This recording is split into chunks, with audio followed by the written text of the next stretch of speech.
think I basically came to this planet pretty much eyes wide open. You just don't do it once and then it's done. It's an iterative process. And even as a little kid, that was like, no, no, this is how it really is. But I better not tell them because I'll get in trouble. I teach a lot about crystals just in general. Like I have Gemstones 101, the folklore of crystals, which tells people kind of where and how what we believe about stones came to be. And I do a small grid class that uses the Seed of Life grid and how to set grids to help people with manifestation and things like that is Saint Germaine. And so, yeah. And so one of the projects that I'm working on, and it's almost ready, is it does works with grids and with the Saint Germain energy, but little teeny pieces keep being added to it now, more refinements. And so as soon as that's ready, that's going to be the first new class that's coming out. It's your time.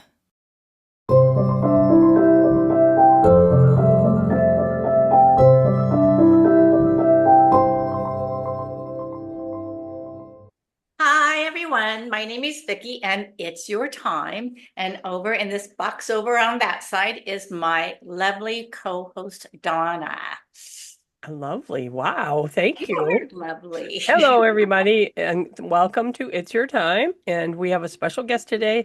We have Cynthia Rodig, who is the owner of, if you're anywhere near Tucson, Mystic Cavern Metaphysical Store. It's on 22nd and what's the cross street? Alvernon? She'll tell you. No. Say hi, Cynthia. Hi. Yeah, let them know where your store is. That'd be good. Yeah, we're at 6542 East 22nd Street, which is between Kolb and Wilmot, for those of you who know Tucson. And we're in this odd little place around the side of the strip mall. If you don't come around the corner, you'll miss us. That's right. And if you're coming the other way, you'll see the purple door, right? Then yeah, if you look real hard, but we always put the sign out with the big purple arrow so you can't miss it. Can't miss it. That's right. I've never gone past it when I'm going down there. So, and it's a great store, and hopefully we'll have time to show you some of the store. And Cynthia, we met at the Tucson Metaphysical Fair. How many years ago? Wow, like I don't know, 2019. 2019. I think so. Yeah. And then then I got a job and wasn't able to go back. So, but we clicked really well, and because we have a lot of the same interests, science fiction and aliens and all those funny, wonderful things. And so why don't you explain, how do you remember that we met, and or if you want to, and then we're going to talk more about your spiritual journey. There we go. Well, at the fair, Dave Bodell, who was the former owner of the fair, now that he's a snowbird, I've taken over full direction of the fair, and we have it actually here at the shop now. But at that point in time, we were kind of an offshoot of a fair that had been in Tucson for a long time called Mystic Messengers. And so we kind of wanted to offer people a south side and a north side location, because Tucsonans are strange. If you live on the north, you don't come past a certain road. If you live in the south, you don't go past a certain, it's just kind of strange that way.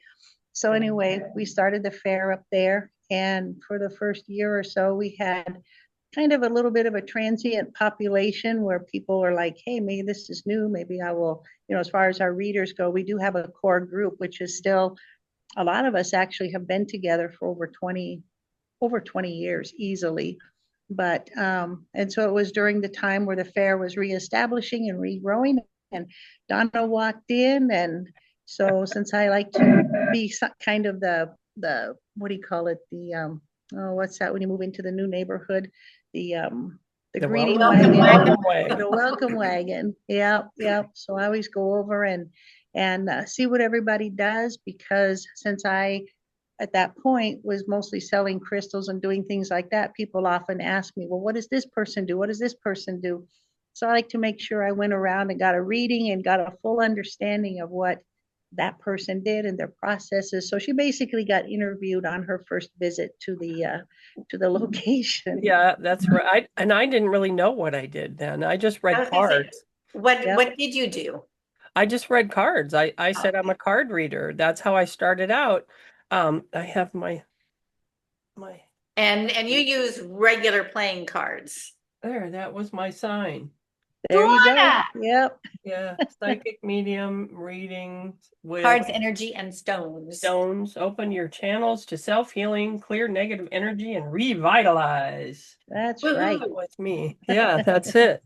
And we met a lot of people there. A lot of some people would come and go, readers come and go. Well, I went, but Yeah. I wanted to stay. But the people that always came there, I mean, I don't know, we had a couple of repeat people, and we had some really interesting things happen when we were there. Mhm. And yeah, which I think that kind of made us kind of closer energy wise. We really got close that way. But now that it's at the other place, there are a lot of different people that were there the last time I went.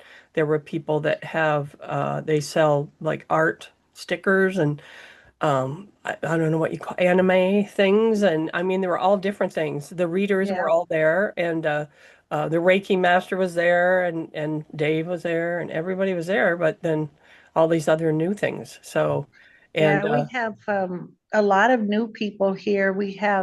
Well, we still have a lot of, like I said, the old people from the old fair here, but some of our new ones, we actually have, it's really interesting, a lady who comes in and does a live blood analysis. And that's really cool. Just a little prick on your finger, and then she puts it under the slide, and you can actually see how your blood is moving, how it sticks together or doesn't stick together, and if you've got little parasites. It's really fascinating if you think you're wow. hydrated, but you're Oh, good. not. And so that's and it also works for pets too. So if people want to do their pet and have them analyzed, and she's a nurse of some sort, of registered nurse or something, but she's mostly retired from that. We also have a Japanese reader here who reads Japanese feng shui for people. It's very interesting. So the feng shui for people, and then she does face readings as well. And it's as Dave always says, it's scary accurate. Because that's what they say about his readings. He's a crystal divination person, and so with your eyes closed, you pick out 9 stones and put them on a velvet platform, and then he reads what you picked with your eyes closed, because otherwise people would pick all the pretty ones when that's not the message. It's what you need to hear, and that's what people say about his readings too, the crystals and Yeah. yeah, Reiki folks. And we have a couple people that are moving into the new, you want to talk about the new energies and the new revitalization of thing, of using your own frequencies and tuning your own frequencies to well, basically heal yourself and do things. We have a gentleman here now who is a former scientist, and I believe he actually worked with the government, and then he realized just what all kinds of crazy things these people are trying to do to us with our food, with our medicines, with everything. And he just walked away from that whole academia and is starting his own practice, and it's pretty powerful, I think. Wow, that's very interesting. You have very interesting people. Yeah, Yeah, yeah. yeah. Like, yeah. So you have the readers, the Mhm. like Marguerite, is she still there? Yes, she is. Yeah, She's here. and oh, I can't remember all the Oh, names. Teresa, you probably met Oh, her. Teresa, yeah. Teresa's here. She was one who got me started on Facebook. I should say Yep, hi, yeah, Teresa. Yeah. yeah, Yeah, she's she still gives the with best us. hugs. Yeah. Yeah. And Elvia was with us at the other Elvia, place as well. Elvia's Reiki is what opened the Kundalini within or made me recognize that Mhm. I do that. Apparently, somebody channeled for me that I've been doing it my whole life, but I really actually felt it after I had a Reiki with a couple of Reikis, but with her, she's the Yeah, one. Yeah. So yeah, she's excellent when it comes to the Reiki. She's also a shamanic healer and all of that. And what's interesting with her is she's originally from Mexico City, and so she combines the sort of the shamanic practices from Central Mexico, along with, what we practice here, and melds them all together. And so she has a lot of tools in her little box, that's for Yeah, sure. she does. She does. And what I liked was, and it also reminded me that, we can call on the archangels. She calls on the archangels for each Mhm. for each chakra as she goes. And Mhm. I first time I heard her saying that, it's in Spanish, so I wasn't sure what I was hearing. And then I was like, yeah, she's calling the Archangel Michael. Wow. Archangels, uh-huh. Yeah, It's all of her interesting when angels. you, yeah, when you watch her, when she's doing like general things and stuff, she speaks English. Yeah. But when she's really getting down to the hardcore, this is what we're doing, it all goes into Spanish. And Yes. it's Yeah. interesting how she does that.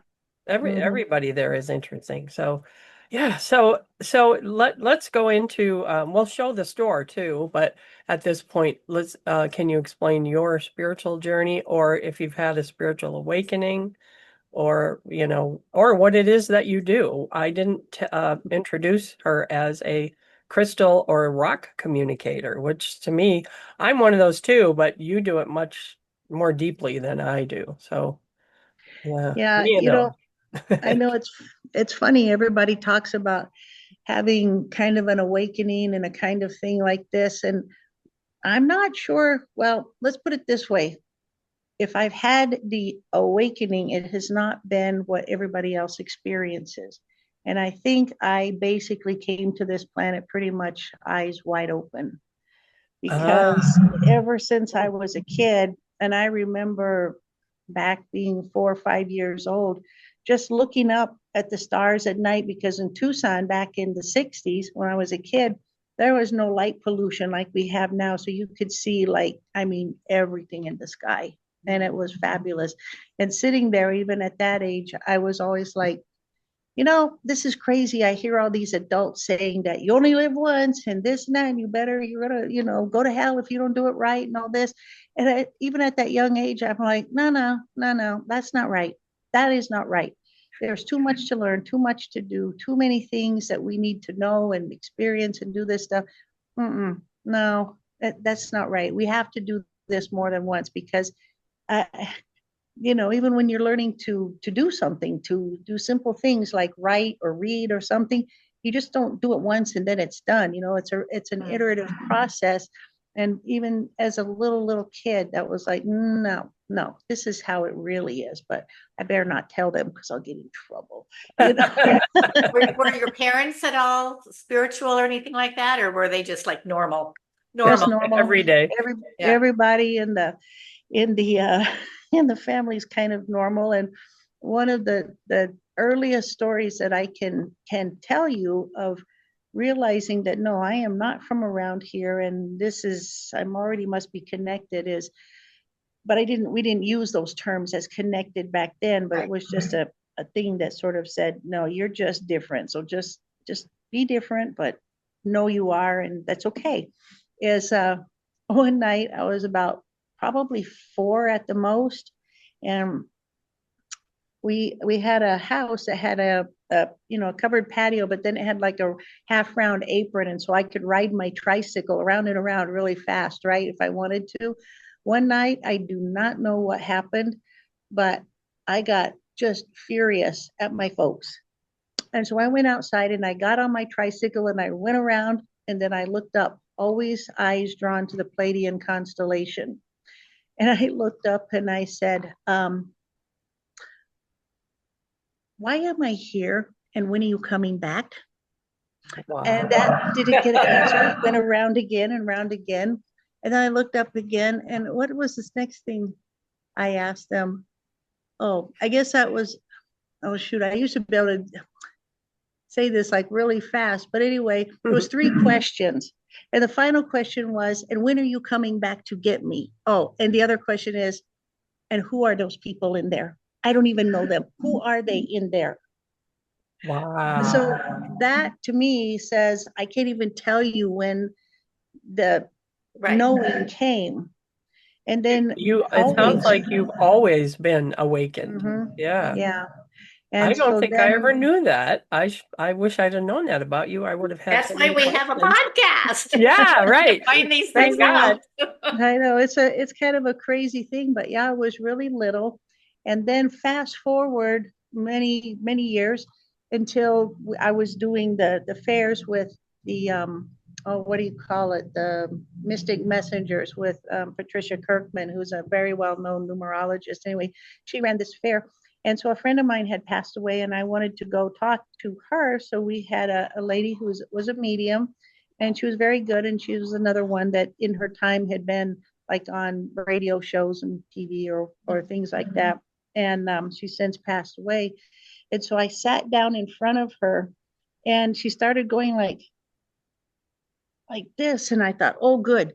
She's got a hold of Carrie, my friend, because Carrie was mostly blind because of a medical misdiagnosis, type 1 diabetes. And the doctor totally forgets about diabetics and their eyes. So anyway, but and she didn't go blind till she was 21, but she'd get these weird little ticks with her head and like this type of stuff. I thought, oh, good, she's connected. And then she looks at me and um, she says, what are you? And I said, what? What do you mean, what am I? I just me. What is that? What is that? And she says, no. And then she's like, you need to tone it down. And I'm like, tone what down? She goes, you are too strong. She goes, take that energy and pull it in. She goes, you're overwhelming me. I can't. Oh. I'm like, Wow. okay. So I imagine like I dream of Jeannie and sucked down into a little bottle. And I'm like, is Does that that help? better? She goes, yeah, that's better. And then she Wow. proceeded to tell me that I never did get to talk to Carrie because it all turned about things with me of you're not from around here and whatever. And I says, well, what is this energy you feel? She goes, I don't know, I've never seen it before in my life. I'm like, Wow. okay, so now it's another step of oddities. And then Yeah. Yay. yeah. And then she said, what was it? The last thing she said, it was oh shoot. Now I just forgot because I got thinking about it too hard. Hang on a sec. Oh, she said, you know that family that you have?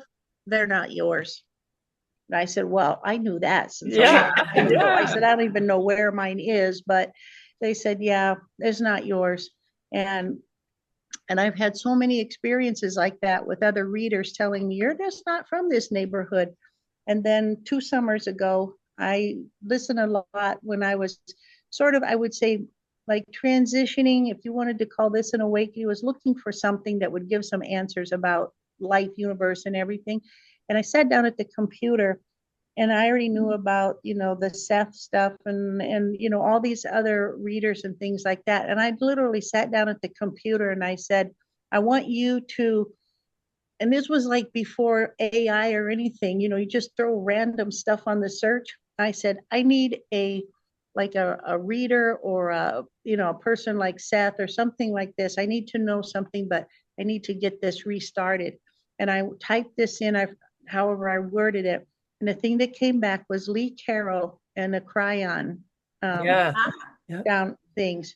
And let me tell you, I spent the next 6 months listening to every thing I could listen to, all the back stuff, all the new stuff, everything. I mean, it was like, I was like this sponge.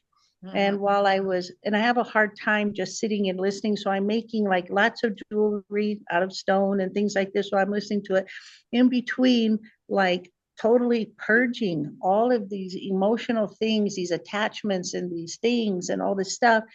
And then I got so excited about it. It was like, everybody's like, will you just shut up?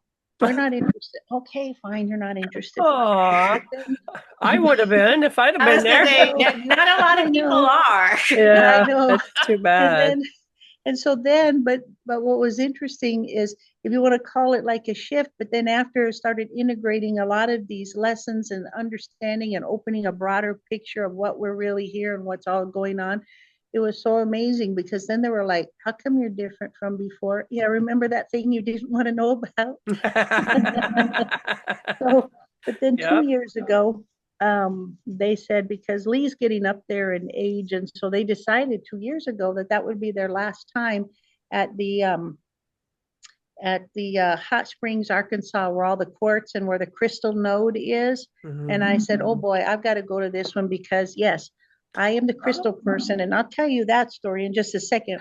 But I said I have to go there because that's the crystalline grid, that's the big node, that's the everything to go there.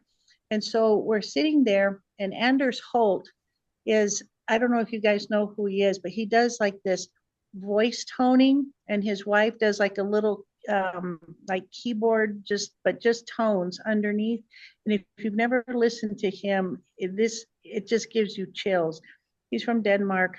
And so he he sounds familiar.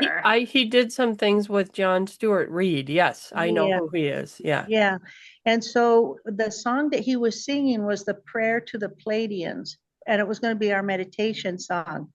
And I'm sitting in my chair and I'm like, oh boy, it's the Pleiadians. And it's because that's always my thing, always the constellation, always that.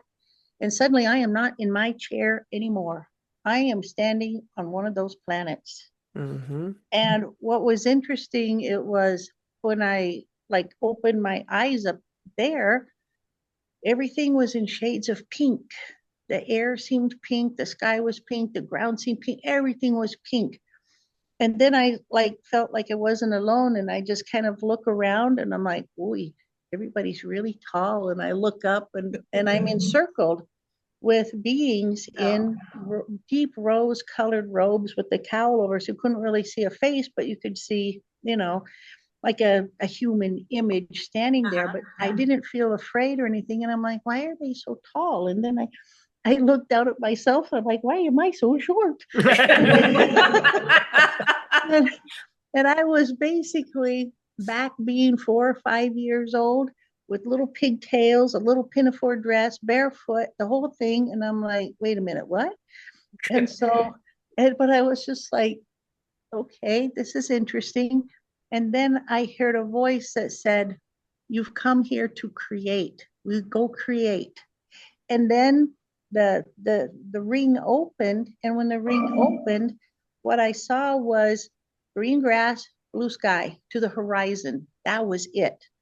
And so I'm like, go create. Yeah, it's a blank canvas for you. Yeah. And they said, yes, go create, go run, go play.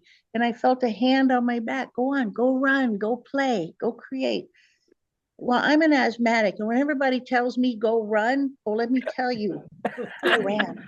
And I was running and running and running and running. And I thought, wait a minute, how far did I come already? And when I turned around, I could barely see them. I had run that far, just free, and I could breathe, and they were like this big. And I'm like, create. Okay, well, I want to put an ocean over here, a blue ocean with a white beach and lapping and maybe a few little clouds up there. And then I turn around to run the way I was running, and there's my ocean, my clouds, my everything. And I'm like, wow. And then it's like, if you just let it be, you can do this. You can do this any place, anytime, anywhere. And I'm like, yeah, but this 3D thing, anytime, any place, anywhere, go create, go run, go play. And so I was thinking, I started running along the cliff there, looking at the ocean, deciding what else was going to put in my little world there. And somebody behind me decided to cough. Well. Yes. And in a second, I back down in the chair. It sounded like you were there for quite a while. Yeah. Mm-hmm. That's great. Yeah. That was what a cool story. Yeah. That is wonderful. And so it's kind of, like I said, everything in the life just keeps stepstoning and stepstoning. And everybody's like, well, when did you start with the crystals? And I'm going to say, really, probably about 18 months old, 20 months. Oh, wow. And this is a weird little thing too, because my dad was, he was getting my mom was pregnant with my sister at the time. And so he was trying to get her into the car and settled and stuff. We were going places. So he'd put me down. And at this time we lived very briefly in California, and everybody decorated with grass and pea gravel. So he put me down, and in the time it took to get my mom in the car and get her situated and came back to pick me up and put me in the car seat. No, there was no car seat. It was car straps. But so anyway, to get me in there, he looks down and my face is like, and he's like, what do you have in your mouth? And so one by one, boop, boop, boop, boop, little pea gravel started coming out. Oh, wow. My cheeks were stuffed with them. Kids. Little hamster. Uh-huh. And so he was just like, okay, well, let me have them all. Let me have them all. And so they basically did, diaper patrol to make sure how many I swallowed. I did not swallow a one, not one. Ah, good. And so then fast forward a few more years, and in Tucson, we have a big mountain called Mount Lemon, and it's basically a granite mountain, and when granite forms, all kinds of little crystallizations form, and one of them is garnet. And so you don't usually find big garnets here, but when the erosion happens, the water runs off, it runs down through what we call the Pantano Wash. Well, when we were kids and you needed a sandbox, there was no Home Depot to go get sand. You took a screen out of your windowsill and you put it over a bucket and shoveled the sand and sifted it. And so when we got it into the sandbox, my mom said, there's sand rubies in the sand. And I'm like, what's a sand ruby? And so she put a little sand in her hand and she goes like this. You'll see the little red dots right there. Those are little tiny rubies. Well, they're garnets, actually. Well, let me tell you how to keep a 4-year-old out from underfoot. Give them a pair of teeth and a bottle and tell them to go hunt sand rubies.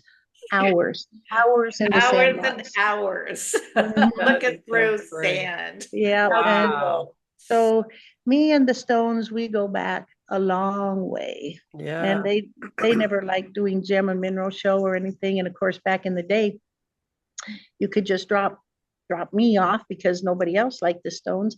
So they dropped me off at the convention center where the Tucson Gem and Mineral Society has their shows. And they would say, okay, we're coming back in 2 hours. You better be on the curb or you're not coming back next year. Okay, fine. Oh. So Did they give you money? no. Oh. So I would save up all my money that people gave me for my birthday or little, whatever was in my piggy bank and stuff. And then I give it to my dad to go get dollar bills for me. And so I had that, and that's what I take. And they give me my $1.50 to get in. And so $1.50. Wow. I know. But so it's still only $13 now. So it's not too bad. Is it really? Okay. Yeah. I must have gone to a different one. 13. Do you remember the first thing you bought?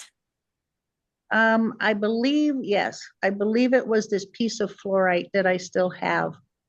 And fluorite is still one of my number one stones. And it's when I tell people, they're like, well, I feel like this, I feel like this. And yeah, I've got tons of it. I bought that from you. Yeah. Yep.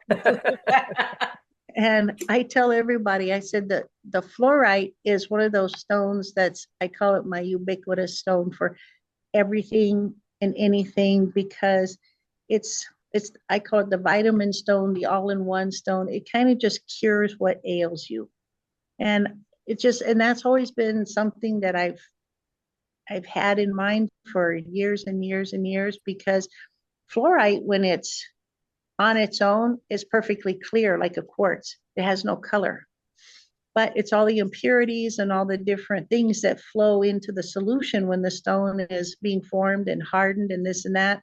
So you can get any color of fluorite on the planet. Now, I will say that red fluorite is very rare and is very expensive. So don't look for it here. Okay. The last piece of stone that I saw that had a nice chunk of it sitting in the thing was $40,000. Whoa. Yeah. That's Whoa. how That'd be a lot of change. Yeah. that would be a lot of piggy banks. Yeah, Yes, I it was just would. going to say that. That is so great. And so, but yeah, yeah, my folks did the Tucson Convention Center for, I don't know, 10 years. So you probably cross paths with them and don't even know. probably. Yeah. Yeah, because we just had, and so now that I belong to the society, I volunteer every year to sell the T-shirts and all that kind of thing. The society just had its 71st anniversary, And so out of the 71 years, I have probably been to at least 50 of the shows. Wow. Wow, that's great. I've only So been you to like can, three. you know, but, my yeah. house is full of stones, my shop's full of stones. Yeah, mine over here. Oh my, some are here and some are there and some are everywhere. Everywhere. I have them Yeah. everywhere. Yeah. My mom always said that she knew if she couldn't find me, she'd just follow the trail of stones because I was always doing stuff with stones. And I didn't know of that until like when I started the psychic fair. And I said, I met people that can hear the stones like I hear. When the fair is starting up, I get this like energy. And somebody said I could hear this. I think it was you and Dave. Oh yeah, they're setting up. I can feel that energy. I was like, what do you mean? I can hear the stones. And I was like, I'm not crazy. Nope. And I'm not the only You one. can hear the stones, and we had a really good discussion about both of us, I think, all three of us together. And so thank you for that. That was one of the things that made me know I'm not crazy. And I told my mom, Yep. she said, well, that doesn't surprise me at all. That's stones, you've always been into stone. So yeah, so you are a stone communicator or a crystal communicator. And Mhm. you have some new I thought you said a Crystal College, or is that not ready for explanation? It's coming. It's It's coming. coming. Okay. Yeah.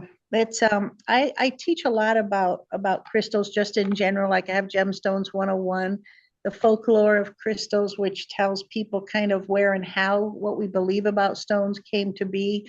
And I do a small grid class that uses the Seed of Life grid and how to set grids to help people with manifestation and things like that.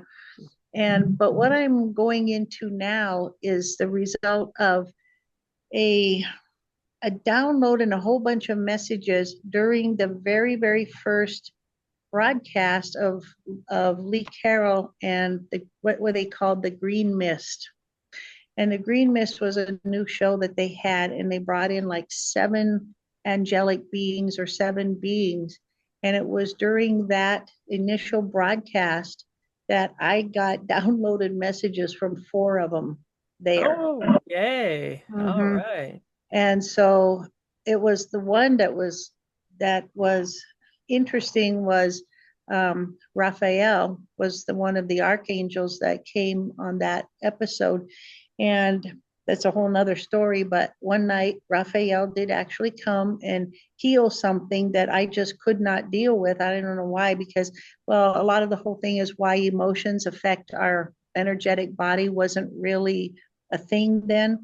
So he just came with one of his helpers or something, and they took care of that problem, and it's been gone ever since. Been there. Yep. Done that. And the next one was talking to Gaia. And what was interesting is all of a sudden my whole vision went green. I mean, brilliant grass green. And I thought, what is this now? And then I started seeing these shoots of light going back and forth. And I'm like, wait a minute, that's just not light. That's something else on there. And so this one kept crossing almost directly over the eye. And I thought, okay, I'm going to try and catch it the next time it goes through. And so when I caught an image of it, what it was a line segment of part of, what do you call it, was Albert Einstein's theory of quantum and all of that kind of stuff. It was his theory that he had. And it's interesting because what I saw when I started trying to pay attention was there's a lot of thetas, the Greek theta in those equations. And I could see those at theta. And I'm like, that's what I'm seeing is all of his equation that I had just looked at a couple days before. Wow. And then in the next one was the crystalline being in the earth. And just like always with some of my experiences with the ones that are really highly quartz crystals, most of them, is they're very stoic and very staid and very just, this is how it is. And there wasn't really a message there, but just a presence of saying, yes. Yes. I know. Yeah. Mm-hmm. Oh, cool. And then the very last one that was there was Saint Germain. Oh. And so, yeah. And so one of the projects that I'm working on, and it's almost ready, is it does works with grids and with the St. Germain energy, but little teeny pieces keep being added to it now, more refinements. And so as soon as that's ready, that's going to be the first new class that's coming out. And I think it's going to be a pretty powerful thing because it recognizes what we see now as, I know still a lot of people don't understand frequency and stones, but I mean, come on, frequency and stone is what makes lasers. That's all about frequency and timepieces and things like that. It's all frequency. And so by tuning these stones and using them on the grids and a couple of other things, I think it's going to be a new step up in what I call grid technology, so to speak. Fascinating. That is so cool. There have been so many people downloading that sort of thing lately, but everyone sees it, hears it, feels it, teaches it differently. So that's I'm looking forward to that. I hope I can get to that one. That would be so Yeah, well, once it gets going, it's and it has some very unique components to it that I'm not going to say right now. No. They actually I had to ask them, can I at least talk about that a little bit? They're like, a little bit. You can't say the whole Just a thing little because bit. it's one of those things. It's kind of silly and it's kind of what I call a human thing. It's like everybody wants to be first to a something, but then it just gets disseminated because the world is huge and one person can't disseminate the whole thing. But they said, no, this is for you to create this one in this way, in this form. And then if somebody else copies it, well, that's how life is here. But they're like, we want you to have this first little bit. So I said, okay. And because that's how it goes. Yeah. The second piece, though, is still evolving because it deals with what I do with the stone. And what they told me in a download the other day is I am a real stinker for the truth in the stones, because so many people get ripped off at gem shows and online and all this kind of stuff by people that are selling things, and the person buying has no idea what they're buying, which is why I also teach how not to get sucker punched at gem shows and online, because I show people this is real, this is fake, this is lab grown, this is something, because it's becoming a real problem. And even very experienced mineral collectors and mineral dealers are getting hoodwinked by these people these days. So I do have that. And the second part of these downloads I'm getting is, how to describe it? It's like, in a sense, it's looking at not restructuring stone, but restructuring how we deal with stones and crystals based on the new energies that are coming to the planet. Because if we're changing, in a sense, they're changing too, because these new energies don't only affect us, it affects all the frequencies everywhere, because everything is frequency. And so, and with some of this stuff, it also ties in, I'm getting goosebumps. Yeah. Some of what I'm doing, and I don't know exactly which parts yet, but some of them are influenced by a lot of the new, if you want to call them discoveries, or understanding discoveries, remembering is with the work of Robert Edward Grant. And what's interesting is that many years ago, I used to, when I first hit this planet, I was a whiz bang at mathematics. And then by the time I got to high school, it was like my whole brain was like, wait a minute, what happened to the brain? Where did it go? By 23 years old, I was diagnosed with Hashimoto's thyroiditis. For anybody who has Hashimoto's or knows anybody, you know about the brain fog, and it's almost like you can't even remember what you just read. You can't remember what you knew. It's like everything fuzzes out. It's like your frequency is out of tune with a lot of things. And if you don't know anybody with thyroid disorders, but you've had a baby before, for the women here, that pregnancy brain fuzz where you're just like, I knew this 3 minutes ago and now where did it go? It's like that hormone wash, Okay. Well, what's happened is over the years, I was all the way up to like 250 micrograms of Synthroid just to keep functioning. Now I'm down to 175. A lot of this, and this is an autoimmune disorder, it does not get better. And then all of a sudden, in watching Robert Edward Grant and listening to him, and I'm not even watching him showing stuff, I'm just listening. Mm-hmm. And my brain is following. Mm-hmm. Mm-hmm. Wait a minute, what's going on here? And so I asked Erin, because Erin's one of our readers and she's very highly intuitive and things like that. And she'd been getting messages from this group that's helping me, like during the seance sessions that she does. All of a sudden she's like, hey, I have a message from you. I don't know who this is from, but they've showed me classrooms. They've showed me so many things that are coming once this all gets put together. It's going to be fabulous. But I said, okay, will you ask those guys if my brain, because the synthroid is lowering, my brain is like, it knows things again. It understands things again. Was that block put on there because it wasn't time? And they're like, yes, basically. Oh, Probably, yeah. I spent 40 years of my life in this fog for okay, fine, all right, we're moving on. This is now, that was then. And so what's interesting is because it's just like everything is, I just see things lining up from back then until now. And I'm thinking to myself, okay, I'm not getting any younger here. If they laugh. I know, I say that too. It's like don't it's worry gotta about happen it. soon. Yeah, Mhm. yeah. And they said, don't worry about it. Don't worry about it. We've got you here, and all this stuff. And I'm like, okay, we're just moving on. So it's very interesting being at this point in life and seeing all of these little things that have happened kind of culminating right now. And I thought that all these downloads were going to happen 2 years ago, but now I understand. And they kept saying, be patient, be patient, be patient. Okay, I'm not very patient most of the time. Humans are not. And so I've been being patient, and now I feel just a slight pullback again. And I think it's because of all the things with these solar flares, with the three-eye atlas, with all of these things. There's so much stuff that's recoming into our beingness around here and our environment and everything. And I think everything has to settle and shift and get into place, and then we're going to go forward again. Right. So while I'm in this little kind of holding pattern, I'm getting the first new grid thing worked on and finished up, and little by little by little, they're giving me the answers and the directions and everything for this other new project. But when I did ask Erin if the brain is coming back, and she said, oh yes, yes it is. Yeah. Yeah, it's the energy, it's the new energy, and it's the timing, and this is the time.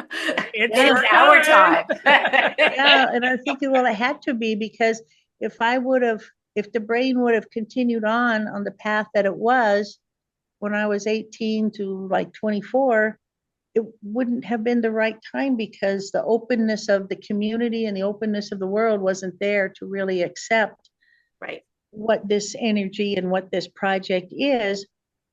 Whereas now everybody is very, well, they're fearful a lot. Of course, we have, what's going on in the Middle East and everything now, and everybody's fearful. But the other thing is they always keep saying it's a recalibration. We have to relearn our stones, relearn our energies, relearn all this stuff.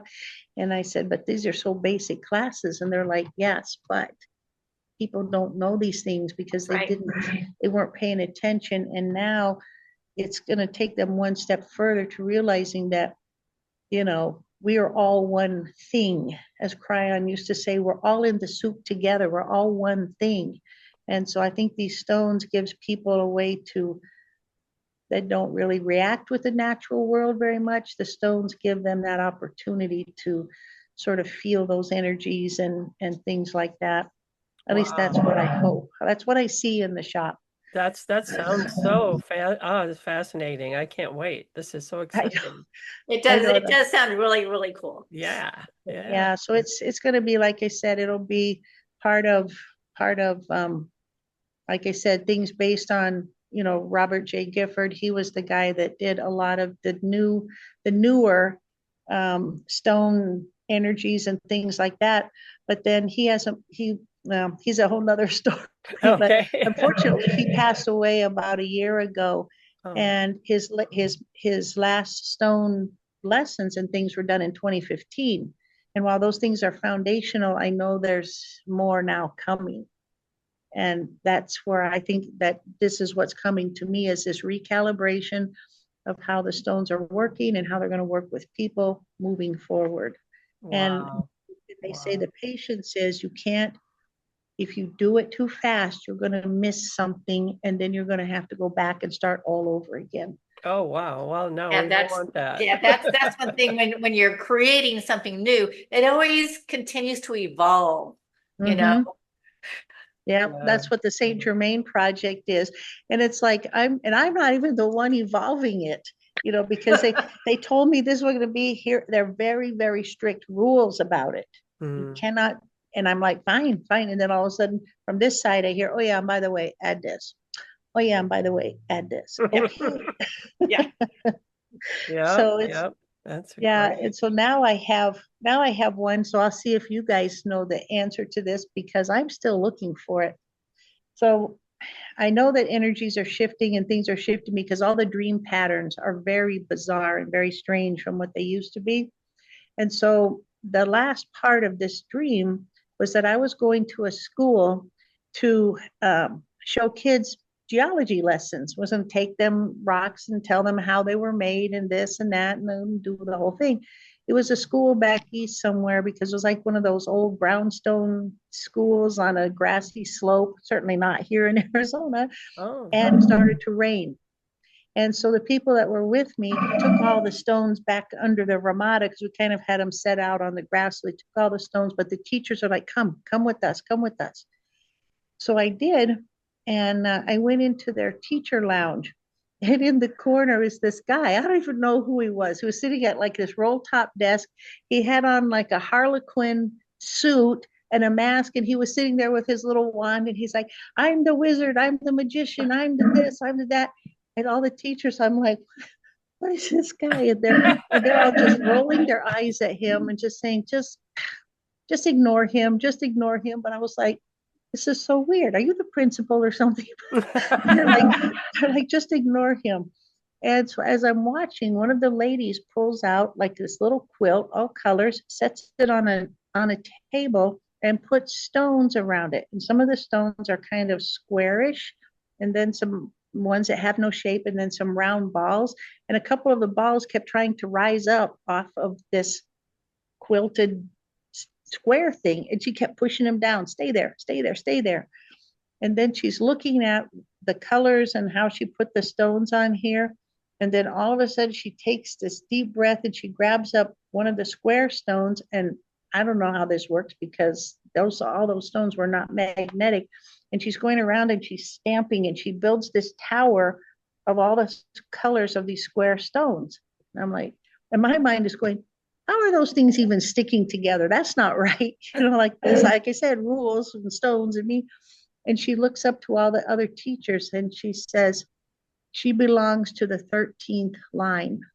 And all of them were like, oh, not like it was a bad thing, but really, a really? big thing. Yeah. Yeah. And I'm like, and so I have been going, what the heck is the 13th line? So now I have another thing to look at. I've done some little research and found something maybe aligned with the divine feminine. Right. Sophia is the number 13. Okay. So it has a lot to do with the divine feminine, which is on the rise. Mm-hmm. Yes. Yes. So and we're being given or remembering or being directed to remember these things that, like mine has to do with Egyptian healing and things like that, which we can't really do anymore because we don't have a crystal bed in a pyramid, but anyway, but yeah, so you're being directed to that. I was going to ask, are you going to write a book about it? Because that would, once you've done a couple of the classes and you see where it's going, this might be really something interesting to put in print. Yeah, probably. Yeah. Probably. Because like I said, this whole adventure has got so many little prongs coming from so many different directions that it kind of, sometimes when I look at the totality of it, it kind of makes my head spin. It's like, who put this little puzzle together anyway? And so this is just the next step in this bigger puzzle. And so, yeah, that's what I've been feeling. And like they said, with the divine feminine, because really, after the boys get done making a mess of things, maybe we'll have to do a little We'll have more our to put it chance. back together. Yeah. Yeah. Yeah. We'll put it back together. That's great. So, And yeah. that's what, Oh, go ahead. I'm sorry. I was going to say, yeah, that's the only thing I can think, because that balance has to come back.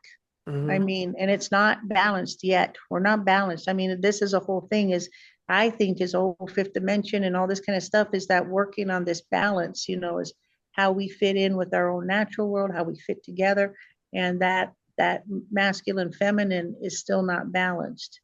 Right. So, It's just starting. Yeah. Because we're in just at the beginning of Aquarius, and that's where it starts, and then goes into more of the feminine. They say by the year 2040, which I don't know if we'll be here then, but yeah, the year I'm 2040. planning on it. All right, good for you. I don't know. I don't know what you're doing, but Well, I mean, we could start aging backwards like Robert Edward Grant, right? We could do that. Yeah. Well, the But, thing of it is that years and years and years ago in Tucson, there was this group of, psychics and things, and people just used to call them the old witches. I don't know if they just seemed cool to me. And I would go and get readings from them. And they were like really, really old ladies. I mean, they were like already, most of them in their 70s, 80s, 90s, like wow. this. And they all kept telling me, just go easy on this life, because you're going to be here a very long time. And I said, well, what's a long time? And they said, oh, at least 98.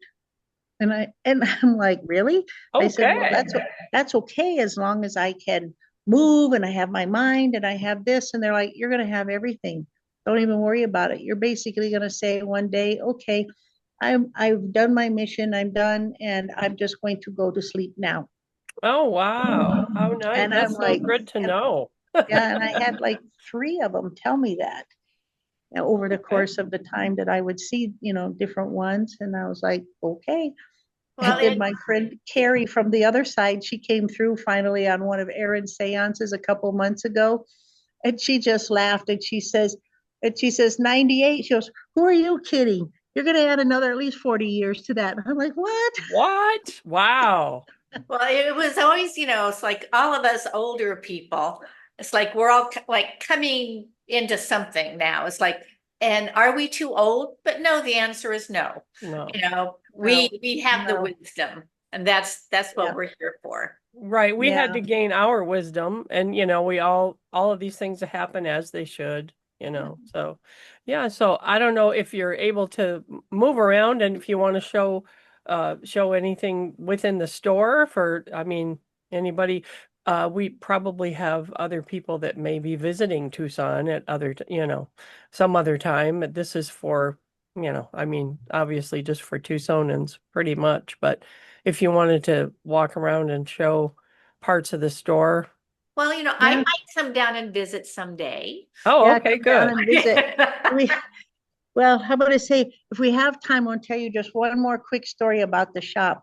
Okay. Because this shop did not come to me in a normal way. Of course not, because it's me. I remember, yes. And so what happened was, like, a few years before I even got the shop, Molly was talking about not having it anymore because she was getting tired of doing the retail, just want to do candles and things like that.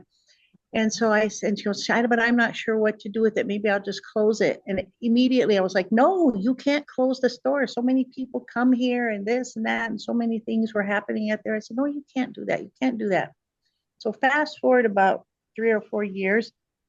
And then every time I would come to the store, it would feel like be overcome like with this sadness or something. And I'm like, what is this? What is this? And over a few months, it just kept growing more and more and more. And finally, it's like I had just got there, and I told Molly, I said, I know I just got here, but I kind of have to leave because something was making me so sad. I was just going to burst into tears any second. I knew I couldn't control it anymore. And I was like, and the thing of it is I knew that, she had talked about this, and I've had two other stores prior to this one. And this thing kept growing in me about wanting to have a store back and wanting to reopen a store and do something. But I didn't want to compete with Molly because we live on the same side of town and the whole thing. And I just didn't know, anything. And I'm like, stop it, stop it, stop it. You've done that twice. You don't need to do it again, this type of thing. And so, but this overwhelming sense that I needed to have a store back. And so I just told her, I said, okay, I got to go. I made up an excuse, and I went outside, and it was cold. It was like November, December, and it was raining. It was just at sunset. And in Arizona, when you look at the sunset, you see when it's setting in the west, you see the oranges and all this kind of stuff. But I was facing east, and there were still clouds here, and they were all beautiful pinks and purples and lavenders and all these colors. And somewhere my hands, I'm looking at this sky, and the hands just went up like this, and I'm like, tears are pouring, and I just was like, I want my store back. And I don't even know what that even meant, because what store, what this, what that. And as soon as I said that whole feeling of despair and crying and all of this stuff, it literally, and right here on the heart portal, it was like when my hands went up, something opened. I mean, this thing twisted open, like in science fiction, how you see those round doors open, and this huge bolt of energy just went out when my hands went up. It just went with my hands. And I'm like, wait a minute, what was this? It was What just was this waiting. right now? Yeah, it was just waiting for you to make that decision. It was, and it was going to get bigger declare and it. bigger and bigger and make you cry. And yeah. Hit you And over the head with a 2x4, like you said, or like a brick. Yeah, you got to hit me with a 2x4 sometimes. It's like, pay attention. But it was so weird because I just felt that thing open and shoot out, and then I was fine. It was totally fine. And I'm like, okay, I don't know what this is, but okay. So then we fast forward about 5 months, and I'm sitting in a doctor's office.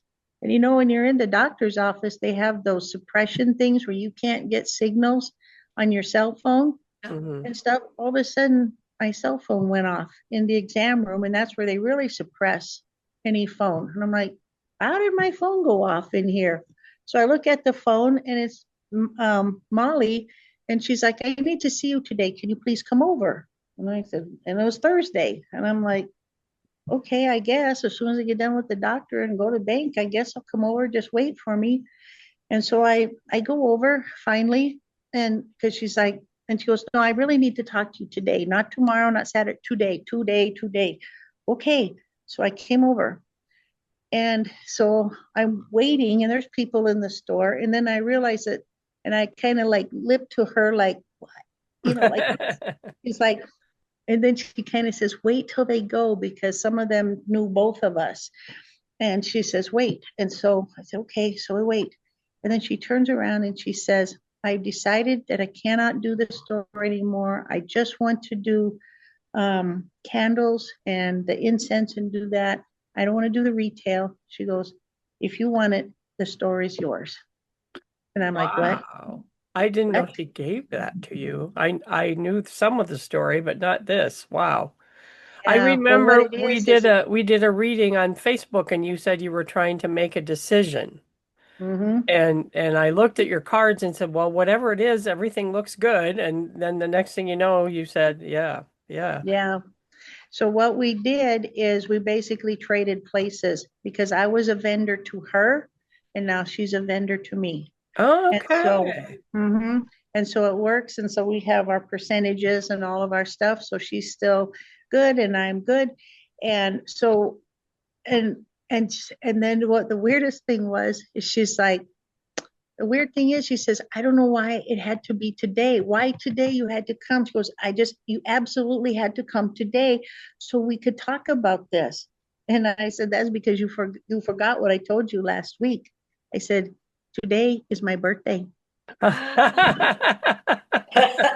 I said, but look at the numbers, 3, 3, the alchemist, the catalyst, the change. And she's like, oh my gosh, it is. And so what's interesting now is that was 3 years ago. Right. And so now this is beginning like the 4th year for me. So the number 3 has come again, and things are definitely shifting and changing and doing everything, because that's the whole thing. 3 is the number of alchemy. Yeah. And, Oh, wow. and all of these different things. Wow. And so it's just so strange that this, like you said, this build up, and then it blew out and then it came back. And so that's why it's just like, no, this is where I'm supposed to be, and this will be where things happen and where it goes. And That's right. Yeah. And things do happen there. It's just, I think, the energies are changing everybody. So I feel like it's definitely, I mean, I'm not reading your cards again, but I feel like it's definitely on the rise. Just from what you've said. And so yeah. the spirits think so too. They just nodded. Yes. Yep, we're going up again and going up again, and so yeah, we'll take a little tour now of the shop. Okay, So cool. hopefully you all don't get seasick. I'll try and keep it. Well, we haven't so far. Well, she might have to move it, but though. the computer hasn't been moving so far yet. Yeah. So. And the other thing is we're gonna go just around the corner over here. I won't show you this part exactly because you'll get all really confused, but we'll turn it when we get over here. Is finally my lapidary is coming together. Oh, good. So Oh, you've got that in the back. Oh, look at that. Okay, her shop. What's a lapidary? I have a collection of jewelry. I can't hear you. We can't hear you. A collection of Okay, what? sorry. That's okay. I have a collection of jewelry that I want to make called Arizona Wrapped and Rolled. And I go out in the desert and I collect stones from all over. And then I'm going to bring them back here and cut them and make them into the jewelry and everything. So that's going to be a line of stuff that I make.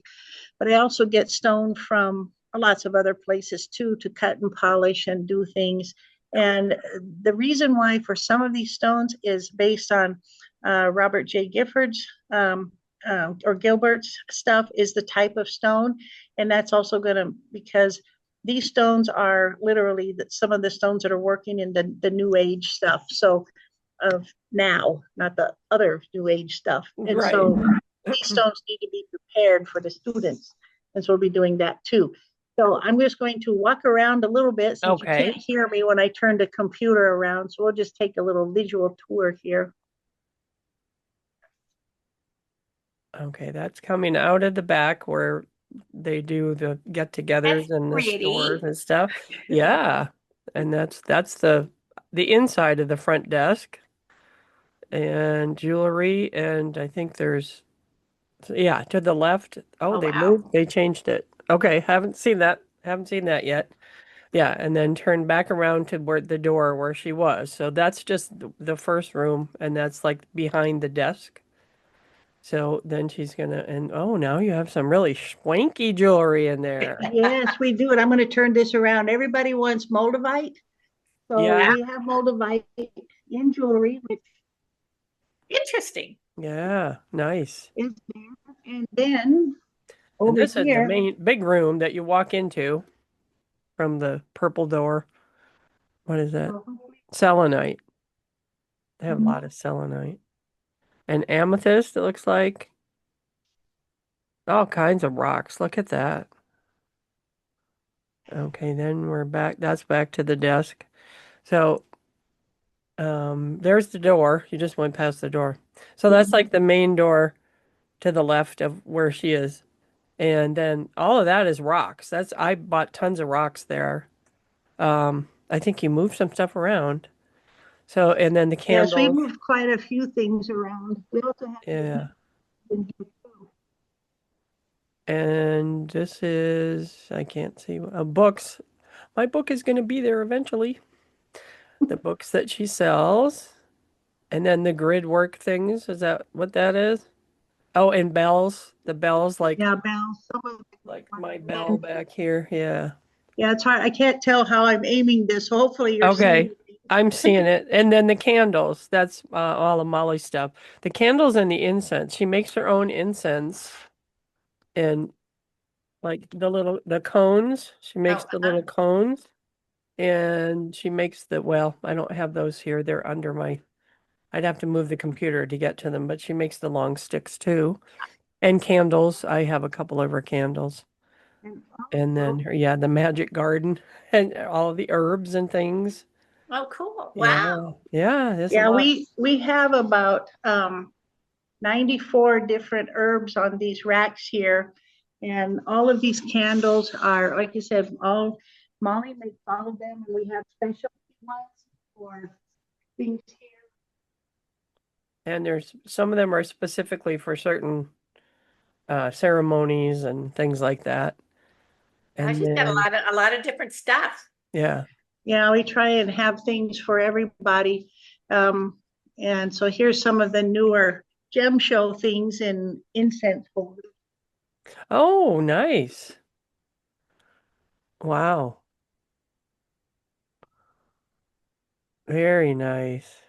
And then more incense and that's where I got my bells and I got I don't know if you can see the feathers on the feathers up there. Oh. I got those there. Yeah, I got all kind of stuff there. Yeah, we also Yeah. have our little altar here. So if anybody's in town and they want to write an intention or ask a prayer or something like that, we have our little box here. Oh, nice. Oh, I didn't see that when I was there. That's nice. All Wow. right. And then what we do is we take that out on the full moon and put them in the fire and herbs again. And oh yeah, and she said they do a drum circle too every so often too. I haven't been to that yet because I'd have to come home in the dark. Yeah, and We then don't want that. and essential oils, and there we are. There's the feathers and Wow. things like that. Yeah, that's Yep. wow. It's a beautiful space. It is very nice, It's very cool looking. and that's where they That's do where the they do stuff. shows. And that's the place where they move the table out, and that's where they do Molly does the bowls, singing The bowls, bowls. Yep, we do the chakra. bowls Yeah, here. that's where I want to do my channeling this summer. I hope it works. That would Yep, be it nice. will. It Yeah. will. Like I All said, right.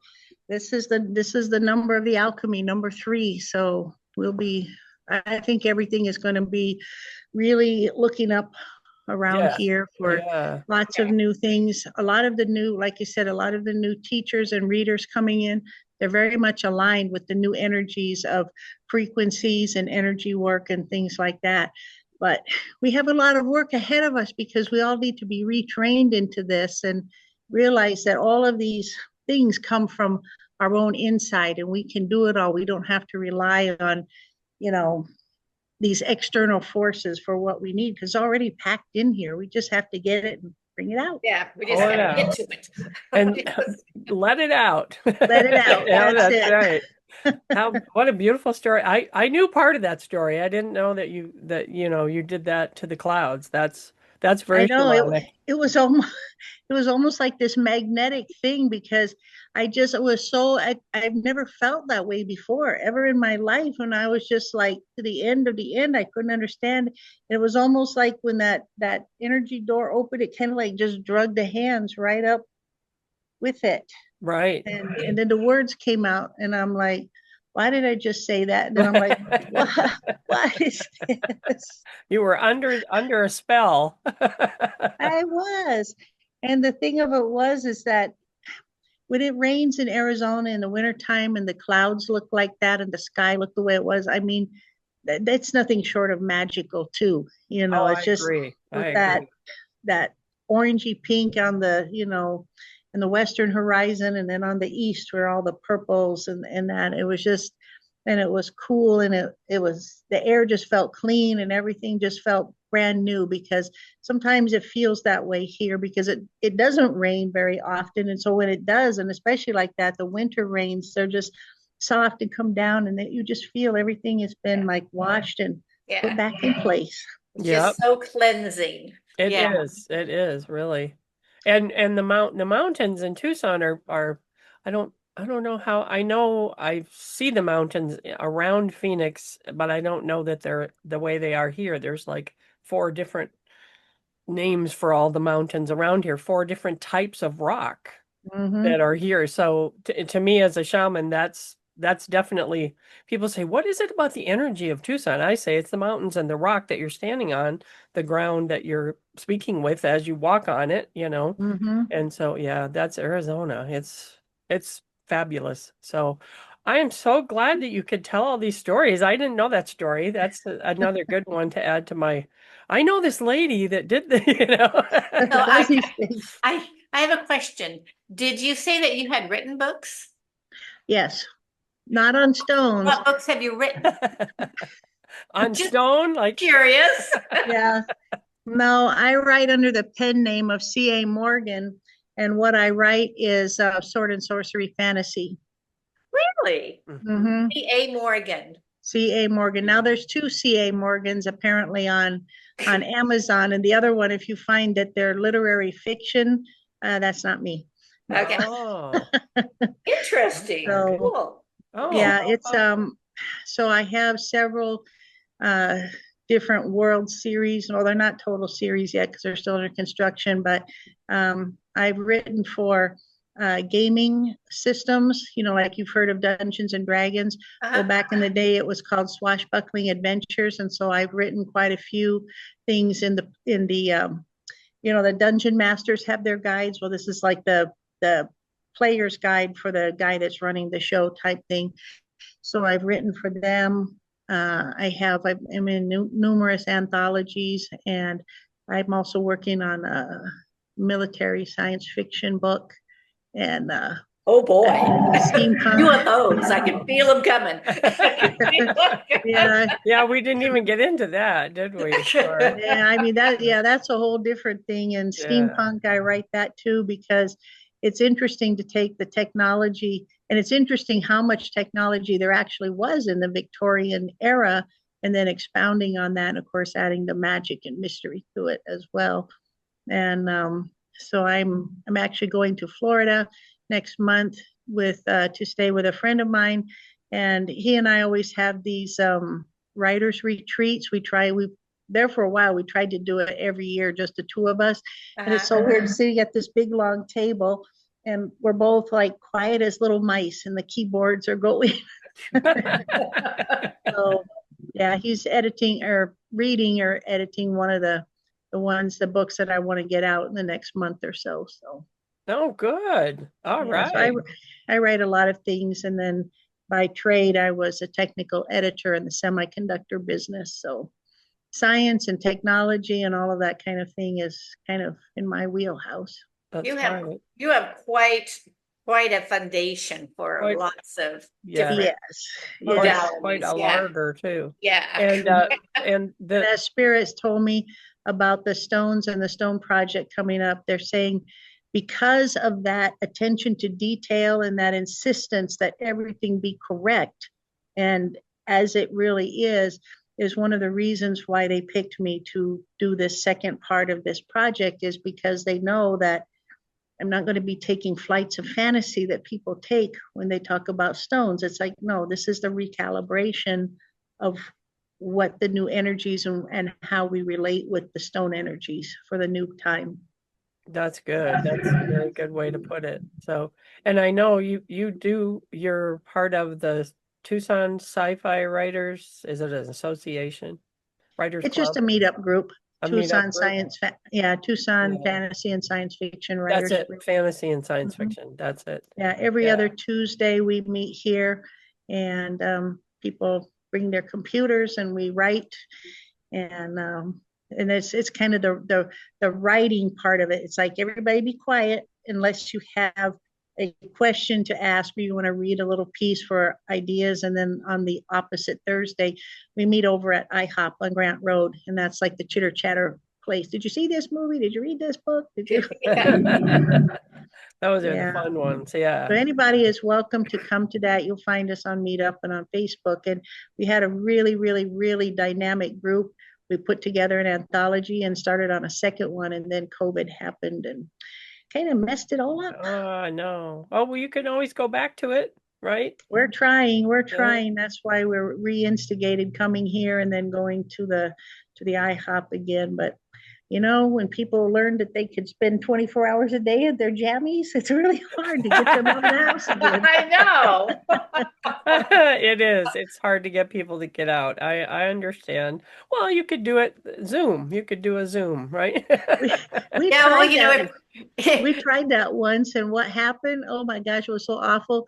Is Karen had started the thing, and a couple of people said, "Hey, we want to be on too." There were new people we didn't even understand, and they did something. We don't know exactly how it worked, but I think Zoom has some better controls. And that when they signed in, all of a sudden they didn't just sign in, but they brought in all of these other bad videos, and they're like popping Oh, up all over our screen, and we're like, Wow. oh no. That You was got hacked. we Yeah. got hacked, and it was like, what am I seeing? Oh my gosh, I mean, I'm not a prude by any stretch of the imagination, but some of this stuff was like, really? I mean, Wow. yeah, it was. Wow. And so that kind of ended our most of our Oh, Zoom, and it was, if sorry. we don't know you and if we've never met you, I mean, in person and this, you aren't coming in. Right. Well, That's it. We send out when Vicky does hers, when I do, well, she always gives me the links, but I'll send them on Messenger. We're on now. Come in, because I don't. Okay. And I guess we're Yeah. protected is what the spirits are saying right now. We're Yeah, protected. I think a Yeah. lot of that was like this epidemic of this type of thing happening with the Zoom, and I think it was a Yeah. like a backdoor thing that they've probably fixed in the software now, yeah, so yeah. that things like that can't happen if they That's come from good. URLs that are weird. Yeah. How exciting. You sound like It was there for a minute. you are a fascinating person with, I don't know how you have the energy to do all those different things that you do. Yes. Well, that's because, okay, I just had my 65th birthday on 3/3 on the eclipse, which was really cool. Oh, And Oh I could yeah. actually, Yeah. yeah, so I sat in the way that my house faces with the declension of the moon and everything. I could actually lay in bed and watch it the whole time. I didn't have to go outside. So I was laying in bed under the red moon, watching it go do its thing. And so that was very cool. Oh, that And sounds wonderful. Yeah. yeah, but I tell everybody I might officially be 65, but I'm really 27. that's right. Yes, I Yeah, no, agree. I'm 27, and, and they all laugh that I tell them. Besides that, I have an alternate personality. I am Mighty Mouse. So there you go. Aside from Oh, being You I thought- are. rock I dwarf. thought you were going to bring in the Yeti. Okay. Oh yeah, the Yeti comes in, the rock dwarf comes in. They're all these big Oh, that's creatures it. come The in. dwarf thing. That was what I wanted to talk about too. That the idea of you have a rock shock and a lapidary and all that. That people say that you're a dwarf, and why is that? That's just the magical overlay that I have from some other life in some other dimension somewhere. And they are the keepers of the mind. Keepers of the stones of the mines. That's it. That was Yeah, it. we're totally connected to that energy of the earth, those, even though I'm a Piscean and I think of myself as more of this flighty thing, it's like, oh no, you aren't. It's like, I had to tell a customer the other day, they said, it's so calm, it's so peaceful in this store. I said, yes, that's because you're talking to an emanation of the Rock of Gibraltar. There you go. That's Totally good. unperturbed, watches the fish and the boats and the sun and Talk the about stars. coherence. Yes. Yeah. Oh, she's always grounded. Yeah, Yeah. definitely. In Definitely. fact, I used to fuss at when we used to do the psychic fair with Patricia Kirkman, because I always wanted to be in one place, and she goes, "No, you have to stay there." And I was like a little kid, but why? Why do I always have to be in this corner in this place? She says, because you are the only person that's keeping this show on the ground. She goes, your power of grounding is unbelievable, and that's why you're always over there, because you're the one. If without you, this place would be chaos, and so that's why you're there. Because and so Wow. that's kind of like when the first thought of the Rock of Gibraltar kind of entered my mind. It's like you're always there and just firm and steady, and there you are. That is so great. Oh, Well, You are I lovely. yes, this has been fantastic. So many stories, and I'd love to talk to you for another 3 hours, but I know, because I have many more stories, but yeah, I'm sure you do. Well, we could have you back sometime when your books come out or when your college is ready or whatever, let us know if you want to come on again. We'd be yeah, happy to have you. And yeah, and I look that would be forward good. to I know I'll see you again. We always end up in the We same always space. do. Well, Yeah, thank when the you. full thing with the new grid thing comes on, because that's almost ready. I'm so close, I can feel it. So when that one gets ready, then I'll let you know, and Okay. Yeah, can maybe do a setup or something. that would be Yeah, wonderful. that would be Yeah. great. But So, you know me, yeah. you're going to get a grid, but you're also going to get PowerPoints. You better take notes. Okay. yes, ma'am. All right, we will. We'll take No, screenshots. there'll be a booklet to go with it, because it's a lot more complex than I'm it's sure. it's like grid on steroids is what it's going to be, but it's going to be good. Okay. Oh, It'll be boy. Now Yep. you just scared me. good. Well, So yeah, that was again, wonderful. yes, thank you Wonderful, for wonderful. Thank you. yes, thank you so much. This will be one that a lot of people are going to want to watch, I'm sure. So, You're just so very exciting. entertaining. Yes. Oh yeah, definitely. Well, I try to be. You don't have this alternate personality that comes on when the camera goes on. Me too. And, Yeah, yeah, I kind of like that. and Well, I'm a so it's Libra, so I'm always like this. So yeah. Well, I my can't help daughter's it. a Libra, so yeah. But Yeah. I'm also, if this 13th line, just real quick, if the 13th line is, and like you said, is related to the divine feminine, Hmm. is that I've been putting off restarting the dance lessons here, but I'm thinking once I get the stones under control, we're going to start that again. I'm a professional belly dancer, and so Of course yes, you are. and yeah. But the thing is what's interesting about that is, in all the time that I have been teaching, is watching the women who come in and they're like this, and by the time they get done, they're like this. Hmm. And Yeah. that is fantastic, because they realize that they do have their power. They realize that it doesn't matter how old you are, what you look like, what nothing. The music and your body moving in those frequencies and stuff, it cures so many things. Hmm. And so that's why I really want to get that started. But I'm like, yeah, okay, you know how they have hot yoga? It'll be hot belly dance, because it really is hot in here. That's good. Hot belly dance. I love it.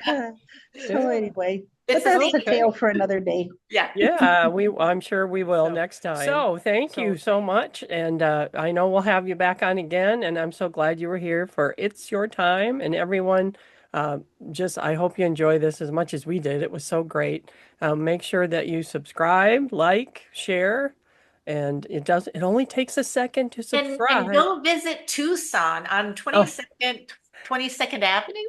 22nd 22nd Street. Street. Mhm. Yep, that's right. I'll put the address up there too. Yes. That's good. Yeah.